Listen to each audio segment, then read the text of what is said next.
Welcome to the Financial Channel. The global economic outlook appears to be far rosier than it looked just a few weeks ago, as China has reopened and data surprises have been pouring in with positive news. We'll discuss the European Central Bank's expected aggressive rate hikes, and how the European and US economies are faring according to market forecasts.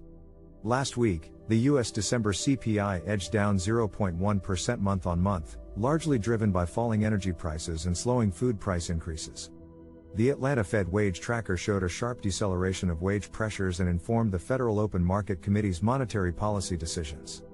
This sustained pressure on inflation combined with hopes for a soft landing for the U.S. economy led the central bank to raise rates aggressively. Barclays currently projects a 5.25% peak in the Fed funds rate at its May meeting before ending the hiking cycle significantly higher than current market projections. Across the pond, the European Central Bank is expected to deliver two telegraphed 50 basis point hikes in February and March before ending its tightening cycle at a 3% deposit rate.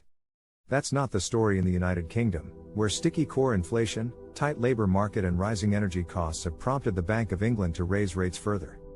Barclays predicts a further 25 basis point hike in May after 50 basis points in February and 25 in March, taking the terminal rate to 4.5%.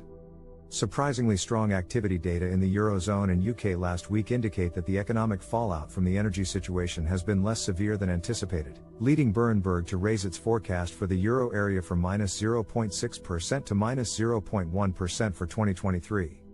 Unexpectedly mild temperatures have also alleviated energy demand, prompting Berenberg to upgrade its 2023 UK forecast from a 1% contraction to a 0.8% contraction. TS Lombard, while still projecting an L-shaped recovery, also upgraded its euro area forecast due to positive economic surprises and a fast China reopening. Altogether, the upbeat news flow from Europe, the UK and the US suggests that central banks have plenty of headroom to raise rates and bring inflation back to earth. That's all for now. Keep watching this channel for more updates on how the global economy will fare in the coming year. Thanks for your time.